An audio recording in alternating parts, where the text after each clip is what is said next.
حضرت آج کل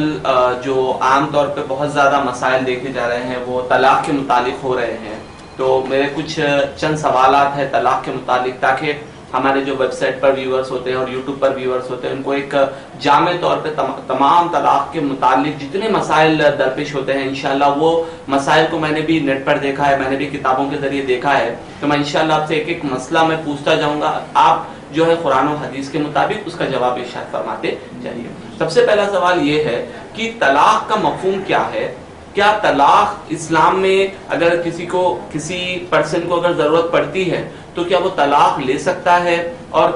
کن وجوہات کی وجہ سے طلاق کا مطالبہ شوہر کے لیے جائز ہو سکتا ہے، اور اس طلاق کی جو حقیقت ہے یہ مجھے حقیقت قرآن و حدیث سے سمجھائے۔ دیکھیے، سب سے پہلے تو اللہ کے رسول صلی اللہ علیہ وسلم نے فرمایا کہ طلاق اگرچہ مباحات میں سے لیکن ابغض مباحات فرمایا، یعنی دل میں برا جانتے ہو۔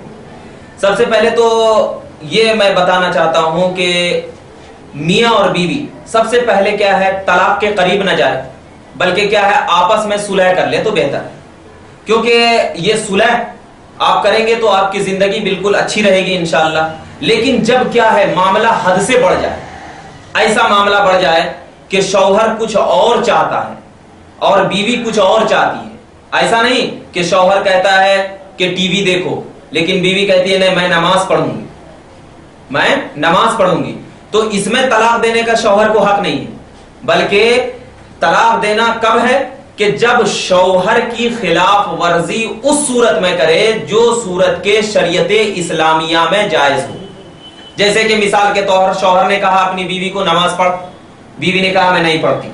شوہر نے کہا زکات دے، بیوی نے کہا میں نہیں دیتی، یا شوہر نے کہا کہ فلاں اچھا کام کر، یعنی اسلام کی روش پر شوہر نے چلنے کا حکم دیا اپنی بیوی کو،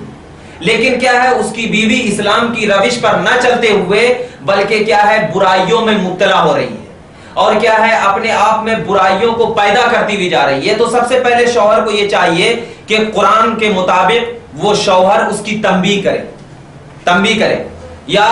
کیا ہے چند لوگوں کو بٹھائے، یہ قرآن ایک دم بالکل کہتا ہے۔ سورہ بقرہ کے آپ دیکھ لیجئے گا آیت کریمہ، یا سورہ طلاق میں آپ کو مل جائے گی آیت کریمہ، کیا ہے تمام لوگوں کو بٹھائے، فیصلہ کرے، سمجھائے، جب اس سے بھی نہ ہو سکے تو کیا ہے بیوی سے کچھ دور سو جائے ہٹ کر، جب اس سے بھی نہ ہو سکے تو کیا ہے اب بیوی کو کیا ہے مارے، جب اس سے بھی نہ ہو تب لاسٹ فیصلہ یہ کرے کہ کیا ہے آپ طلاق رجعی دے، ایک طلاق دے۔ مطلب طلاق کی 3 قسمیں ہیں، آپ ذہن میں رکھنا ہے، طلاق کی 3 قسمیں ہیں، مگر کیا ہے طلاق کی 3 قسمیں میں انشاءاللہ بعد میں بتاؤں گا۔ ابھی یہ مطلب یہ بتانا چاہ رہا ہوں آپ کو کہ مطلب طلاق کی صورت اس وقت پیدا ہوتی ہے کہ جب شوہر اور بیوی ایک دوسرے کا مکمل طور پر خیال نہ رکھتا ہو اسلامی روئے نظر سے، یعنی اگر بیوی کہہ رہی ہے کہ نہیں مجھے کیا، اگر شوہر نے کہہ دیا بیوی کو کہ آپ گھر نہیں جانا آپ کو، لیکن کیا ہے شوہر کی بات ٹال کر کے وہ بیوی کیا ہے بغیر بولے شوہر کو کیا ہے اپنے مائکے چلی گئی، تو اب شوہر کو حق ہے کہ اس کی تنبیہ کرے، یہ تنبیہ کرے کہ اس کو دوبارہ کیا ہے، لیکن اگر روش اختیار کرتی گئی شوہر کی نافرمانی کرتی گئی تو اب شوہر کو اللہ تبارک و تعالی نے حاکم بنایا، تو اب شوہر اس صورت میں فیصلہ کر سکتا ہے، اس میں کوئی گواہ کی ضرورت نہیں، شوہر فیصلہ کر سکتا ہے اور اس کو طلاق دے سکتا ہے۔